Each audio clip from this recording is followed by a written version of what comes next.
Hello friend. तो आप लोग कैसे हैं? अच्छे ही होंगे। तो आप लोगों का ताशो एस एकेडमी पटना में स्वागत है। तो चलिए दोस्तों, आज आप लोगों के बीच हम एंशियंट हिस्ट्री को लेके आए हैं। तो एंशियंट हिस्ट्री को स्टार्ट करते हैं। स्टार्ट करने से पहले दोस्तों, अगर आप लोगों के पास पीडीएफ नहीं मिल रहा है तो आप लोग व्हाट्सएप या टेलीग्राम के ग्रुप से जुड़कर आप लोग वहाँ से पीडीएफ या नोट्स को प्राप्त कर सकते हैं। तो चलिए दोस्तों, हम लोग अशोक के बारे में पढ़ रहे थे। तो अब अशोक के बारे में हम लोग एक राजा के रूप में जो है ना अशोक की विशेषण क्या दोस्तों, उसके विश्लेषण के बारे में हम लोग जानते हैं। तो अशोक एक महान राजा था दोस्तों। क्या था? तो अशोक एक महान राजा था, शानदार प्रशासन था। क्या था दोस्तों? शानदार प्रशासन था और धर्म का रास्ता अपनाया था। क्या अपनाया था दोस्तों? तो धर्म का स्थापना। तो मतलब धर्म को जो है ना दोस्तों, किसने प्रतिपादित किया था? तो अशोक ने किया था दोस्तों। किसने किया था? अशोक ने किया था। और हम बात करें धर्म का प्रतिपादन जब किए थे तो यह क्या था दोस्तों? तो यह एक धार्मिक शिक्षा न होकर क्या था दोस्तों? धर्म जो है दोस्तों, ये एक धार्मिक शिक्षा न होकर क्या था दोस्तों? धार्मिक शिक्षा जो है ना, धार्मिक शिक्षा न होकर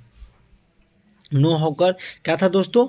यह एक सामाजिक एवं नैतिक नियमों का दस्तावेज था दोस्तों। क्या था दोस्तों? तो सामाजिक, क्या था दोस्तों? तो सामाजिक और नैतिक और जो है दोस्तों कौन था? क्या था दोस्तों? तो नैतिक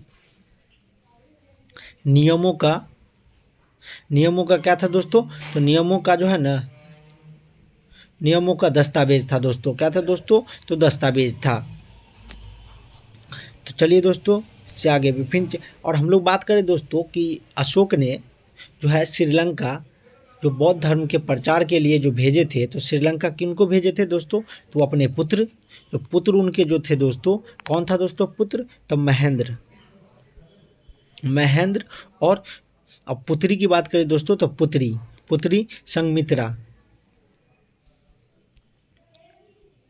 मित्रा। इन दोनों को दोस्तों प्रचार के लिए जो है ना श्रीलंका भेजा गया था दोस्तों। कहाँ भेजा गया था? श्रीलंका भेजा गया था।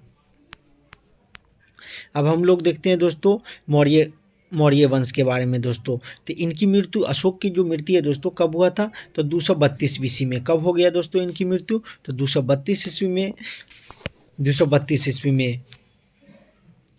और इन्होंने 232 मौर्य वंश जो अशोक की मृत्यु के बाद जो है दोस्तों, मौर्य साम्राज्य में क्या था दोस्तों? मौर्य साम्राज्य में पूर्वी और पश्चिमी क्षेत्रों में जो है ना विभाजित हो गया। क्या हुआ दोस्तों?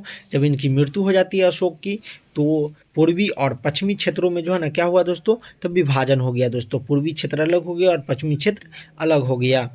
इसके बाद यवन और यूनानियों के आक्रमण शुरू हो गए। और क्या हुआ दोस्तों? जब अशोक की मृत्यु हो जाने के बाद यवन और यूनानी का क्या हुआ?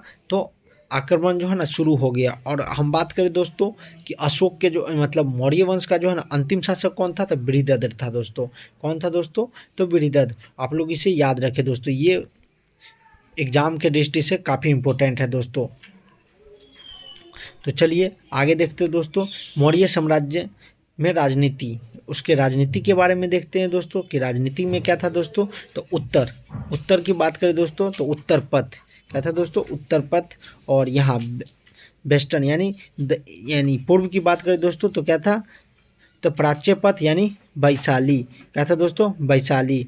और ये सेंट्रल तो हो ही गया दोस्तों। उसके बाद ये पश्चिम की बात करें तो अवंतीपुरा। कहाँ दोस्तों? अवंतीपुरा कहाँ? उज्जैन। उसके बाद दक्षिण की बात करें दोस्तों, दक्षिण पथ में क्या था? स्वर्णगिरी का या कनकगिरी। कहाँ दोस्तों? स्वर्णगिरी या कनकगिरी। अब बहुत जो है ना विकसित, यानी क्या था दोस्तों? बहुत विकसित जो है ना गुप्तचर व्यवस्था था। क्या था दोस्तों? गुप्तचर व्यवस्था था। संथाना और संचारी। क्या था दोस्तों? संथाना और संचारी। और विदेशी देशों में जो है ना राजदूत नियुक्त किए थे। इन्होंने क्या किया दोस्तों कि विदेशी जो है देशों में जो है ना अपना राजदूत नियुक्त किए। उसके बाद प्रतिवेदक। क्या दोस्तों? प्रतिवेदक। तो अशोक द्वारा जो है ना नियुक्त पद। क्या था दोस्तों? प्रतिवेदक अशोक द्वारा नियुक्त पद था। और अशोक को जो है ना सूचनाएं देना, मतलब जो प्रतिवेदक का जो था ये अशोक द्वारा जो है ना नियुक्त पद था। और इसमें क्या होता था कि अशोक को जो है ना सूचनाएं देना था। उसके बाद सेना की बात करें दोस्तों तो सेना को 6 अंग था इस दोस्तों। क्या था दोस्तों? 6 अंग था, जिसमें नेवी, ट्रांसपोर्ट एंड सप्लाई, उसके बाद क्या था दोस्तों? एलिफेंट था दोस्तों, उसके बाद इन्फेंट्री, उसके बाद नेवी हो गया दोस्तों, उसके बाद कैरेटस था दोस्तों, उसके बाद क्या था दोस्तों? तो कैवलरी था दोस्तों। उसके बाद बात करें दोस्तों सेनापति द्वारा जो है ना नियंत्रण। क्या था दोस्तों? सेनापति द्वारा नियंत्रण। और सैलरी का जो है ना नगद भुगतान। क्या था दोस्तों? सैलरी का क्या था? नगद भुगतान। और जनगणना की बात करें दोस्तों तो नियमित रूप से जो जनगणना की जाती थी। क्या किया जाता था दोस्तों? तो नियमित रूप से जो ना जनगणना की जाती थी। और अस्थायी संस्थान, और क्या था दोस्तों? अस्थायी संस्थान में यानी ग्रामीण अधिकारी और नागरिक अधिकारी होते थे दोस्तों। अस्थायी संस्थान में क्या होता था दोस्तों? तो ग्रामीण अधिकारी और नागरिक अधिकारी होते थे दोस्तों। उसका एकत्रित जो है ना डाटा को क्या करता था दोस्तों? गुप्तचरों द्वारा जो है ना पुनः चेक किया जाता था। जो एकत्रित डाटा था दोस्तों उसको क्या करता था कि गुप्तचर के द्वारा जो है ना जो दोस्तों इसको पुनः जो है ना चेक किया जाता था, मतलब दोबारा चेक किया जाता था। और जनगणना का फायदा क्या होता था दोस्तों? तो जनगणना का फायदा यह था कि नियमित रूप से जो ना कर का आरोपण। क्या होता था दोस्तों? नियमित रूप से कर का आरोपण और जनसंख्या के आने जाने को ट्रैक किया जाता था। और जनसंख्या के जो आने जाने को जो है ना क्या किया जाता था? ट्रैक किया जाता था।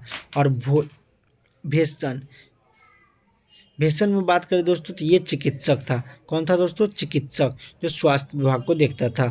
और सुव्यवस्थित एवं अस्पताल जिसमें भेषण यानी नर्स सब थे। मतलब क्या होता था दोस्तों?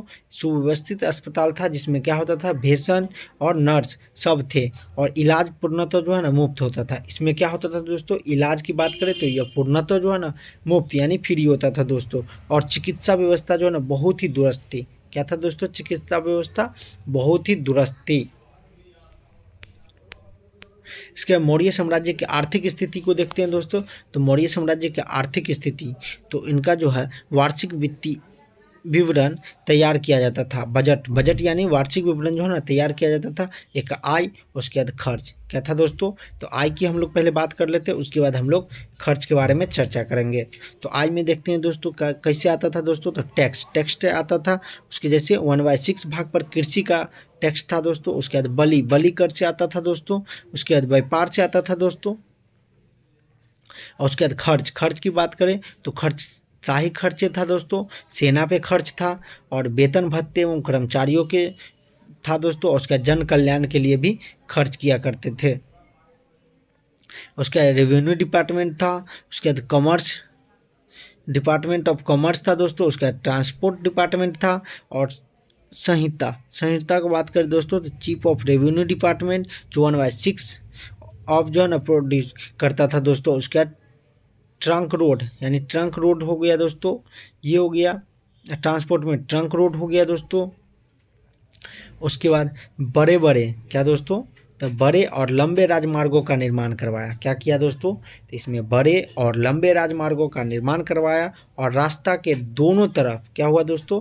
तो रास्ता के दोनों तरफ, जैसे ये रास्ता है दोस्तों, तो दोनों तरफ जो है ना वृक्ष लगा दिया गया। क्या लगा दिया दोस्तों? तो ये वृक्ष हो गया दोस्तों, तो वृक्ष लगा दिया गया।